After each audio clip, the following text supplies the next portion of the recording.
بسم اللہ الرحمن الرحیم۔ السلام علیکم ورحمۃ اللہ وبرکاتہ۔ محترم ناظرین و سامعین، ابھی آج کا راہ ہدایت و نجات کے سلسلے کا ولاگ درس قرآن پاک کا آغاز کرتے ہیں۔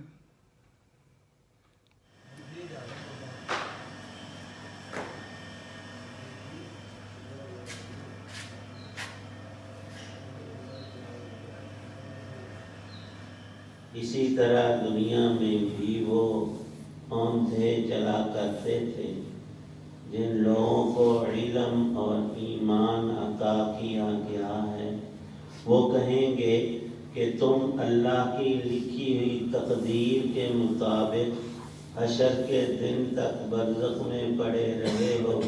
اب یہ وہی حشر کا دن ہے، لیکن تم لوگ یقین نہیں کرتے تھے۔ چنانچہ جن لوگوں نے ظلم کی راہ اپنائی تھی، اس دن ان کی معذرت انہیں کوئی فائدہ نہیں پہنچائے گی، اور نہ ان سے یہ کہا جائے گا کہ اللہ کی ناراضی دور کرو۔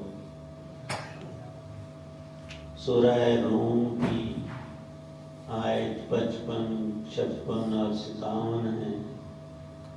اس سورہ مبارکہ میں حق تعالی شانہ نے منکرین قیامت کو بدلائل قاہرہ، باہرہ، ظاہرہ ایسے طور سے سمجھا دیا کہ سننے کے بعد معمولی سمجھ والا بھی انکار نہیں کر سکتا۔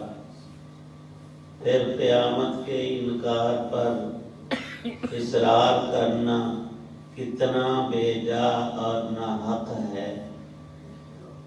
اس سے پہلی آیت میں یہی ارشاد تھا کہ کم از کم اپنی ہستی اور ذات کو اے بندے تو دیکھ لیتا کہ حق تعالی شانہ نے تجھے کیسے تخلیق کیا، کیسی کمزوری سے قوت بخش کر پھر ذوفم و شیبہ تیرے اندر بڑھاپا اور کمزوری اس کے حکم سے آئے۔ یخلق ما یشاء، اب تجھے اتنی سمجھ بھی نہ ہو کہ اللہ ہی پیدا فرماتے جب جو جس طرح چاہیں، اور ایسا کیوں ہے ان کی صفات میں وَهُوَ الْعَلِيمُ الْقَدِيرُ، اللہ پاک سب کچھ جانتے ہیں اور ہر چیز پر پوری قدرت اور کرنے کی طاقت ہر دم رکھتے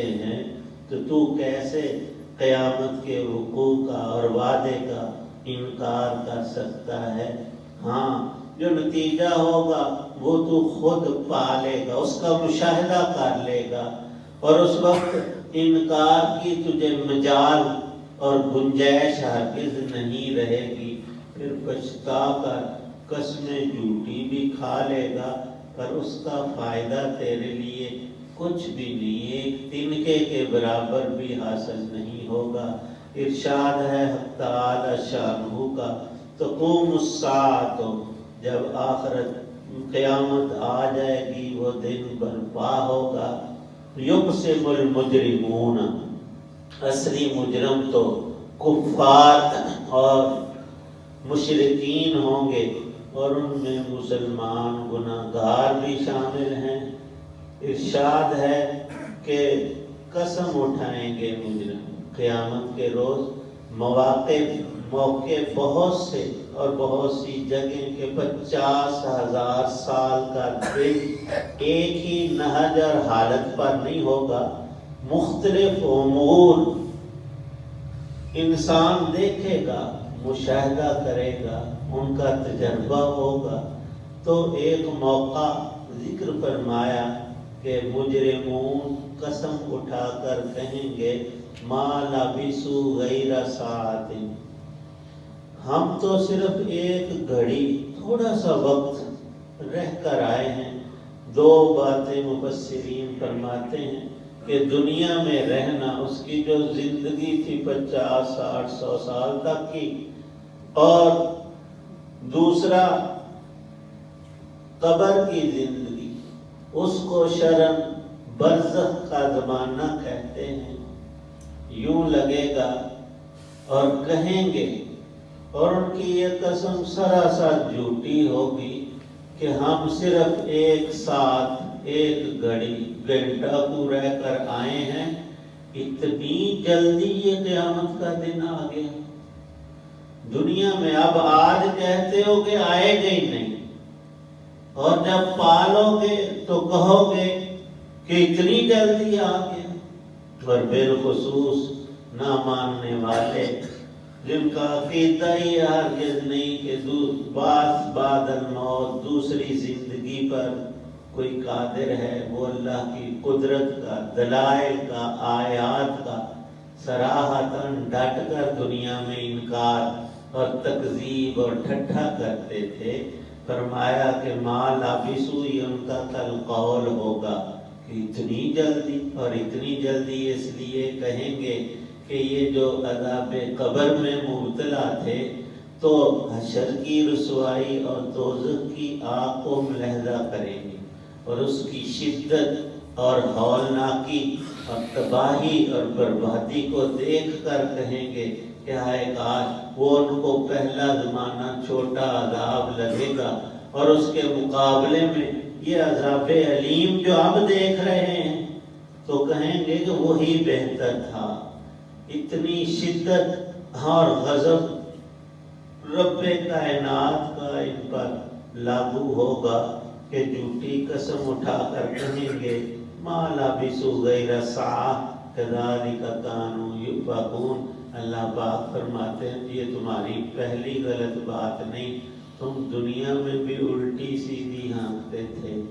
اور قال الذین اوتوا العلم والایمان، فرشتے اور اہل ایمان کہیں گے کہ لقد لبثتم فی کتاب اللہ، جھوٹ نہ بولو، ہم بھی اس جہان میں رہ کر آئے ہیں دنیا میں، اور قبر اور برزخ کا زمانہ ہمارے اوپر بھی گزرا ہے۔ اللہ نے جو وعدہ اور مقدرات تقدیر لکھی تھی اس سے 1 منٹ بھی پہلے قیامت نہیں آئی۔ وعدے کے عین مطابق یہ دن آیا ہے، فہذا یوم البعث۔ اور اب بتاؤ، ہم تو مانتے تھے اللہ کے سچے نبی کے کہنے پر اور اللہ کے کلام پر یقین تھا ہمیں، تو فہذا یوم البعث ولکنکم کنتم لا تعلمون، تم خیال تک نہیں کرتے تھے کہ ہو سکتا ہے یہ ہو جائے، یہ بھی نہیں تھا تمہارا اتنا بھی۔ فرمایا کہ ھذا یوم البعث، اب دیکھ لو تم بھی ہم بھی اس دن میں موجود ہیں، اور اللہ کے سارے وعدے سچے۔ فَيَوْمَئِذٍ لَا يَنْفَعُ الَّذِينَ ظَلَمُوا مَعْذِرَةٌ، اس دن کسی انسان کا کوئی بھی عذر قابل قبول ہرگز نہیں ہوگا کہ یوں جی مجھے پتہ نہیں چلا اور مجھے کسی نے سمجھایا، یہ انجام ہوگا۔ ساری باتوں کو الگ رکھ کر انسان کی فطرت میں اللہ تعالی شانہ نے 2 باتیں ضرور ڈالی ہیں، اور ہر شخص جانتا ہے کہ اس کو کل کی فکر لاحق ہوتی ہے، کل کیا کھاؤں گا، کیا کروں گا، کدھر جاؤں گا، اور اس کی فطرت اسے کہتی ہے کہ اس زمانے سے پہلے جو ماضی تھا وہ اگر اس کے بارے میں انسان سوچے ہی نہ، کل کی آنے والے کل کی فکر ہی نہ کرے، تو پھر ایک حیوان اور انسان میں فرق کیا ہوا؟ جو عقل کا نور اور شعور ہمیں اللہ پاک نے بخشا ہے، اس کی وجہ سے ہم سب یہ جانتے ہیں اور ہمیشہ کوشش کرتے ہیں کہ ہم اپنے آغاز اور انجام کو دیکھیں۔ ایک مسافر ہے، اسے یہی پتہ نہیں کہ میں کہاں سے آ رہا ہوں، اور اگلی بات بھی کہ جا کہاں رہا ہوں، تو وہ عجیب مسافر ہے جس کو آغاز اور انجام کا پتہ ہی نہیں۔ اس سے بڑھ کر گمراہ کون ہوگا جس کو یہی نہیں پتا کہاں سے آیا، کیوں آیا، کدھر جا رہا ہوں۔ یہ سوالات انسان کی فطرت کے اللہ کا کلام حل کرتا ہے، یا اللہ کے سچے نبی صلی اللہ تعالی علیہ وسلم اس کو مدلل اور مفصل بیان کرتے ہیں۔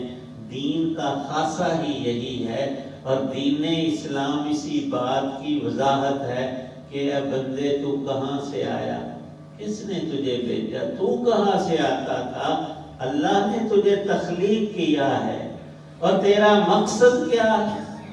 تھوڑا سا غور و تدبر سے کام لیا جائے تو بات بڑی جلد سمجھ آ جاتی ہے کہ انسان کو اس جہان کی چیزوں کی ضرورت ہے، سورج کی روشنی کی بھی، ہوا اور پانی کی بھی، زمین کے اگانے اور اشیاء کی بھی، لیکن ہم انسانوں کی سورج کو کیا ضرورت؟ اگر دنیا سے صفحہ ہستی سے نسل انسانی ختم ہو جائے، سورج کو کیا فرق پڑتا ہے؟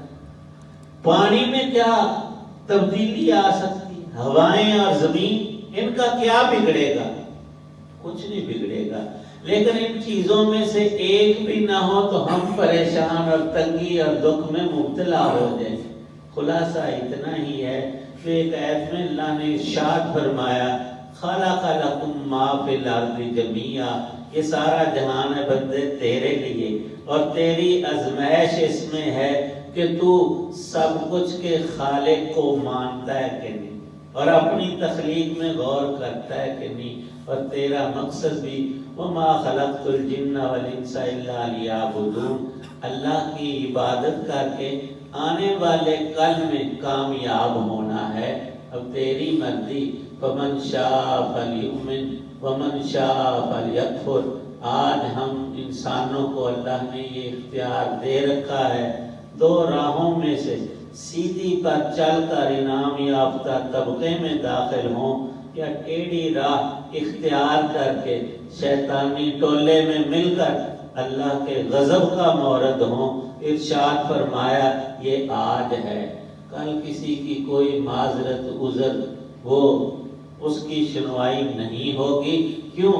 سمجھانے والوں نے کامل تر بات بیان کر دی تھی، وَلَا هُمْ يُسْتَعْتَبُونَ، اور کل یہ کہا جائے کہ اب توبہ کر لو، اور اب اپنے رب کو راضی کر کے اطاعت کر کے کامیابی لے لو۔ فرمایا کہ نہ، ہیہاتا لما توعدون، وہ بات بڑی دور گزر گئی، اس نے واپس کبھی نہیں آنا۔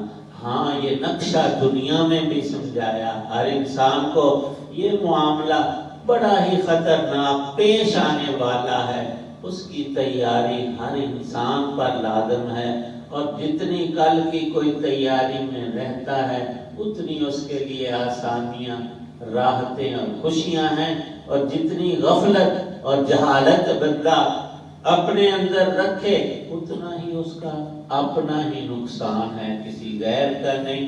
تو سورت کے آخر میں حق تعالی شانہ نے وہ خلاصہ ارشاد فرما دیا کہ تم کہاں ہو اور تمہارے ساتھ کیا ہونے والا معاملہ ہے، وہ سامنے رکھ دیا۔ حق تعالی شانہ یقین کامل نصیب فرمائے۔ والصلاة والسلام علی رسولہ النبی الکریم۔ اللہم صلی علی سیدنا محمد وعلی صلی حسنہ وجمع۔ اللہم اجرنا من النار وادخلنا الجنة مع الابرار۔ اللہم اغفر للمؤمنین والمؤمنات الاحیاء منهم والاموات، رب ارحمہما کما ربیانی صغیرا۔ اللہم اجعل القرآن ربیع قلوبنا ونور صدورنا۔ اللہم اشف مرضانا ومرضى المسلمین والمسلمات، توفنا مسلما والحقنا بالصالحین۔ صلی اللہ تعالی علی خیر خلق محمد وعلی آلہ واصحابہ وآل بیتہ اجمعین۔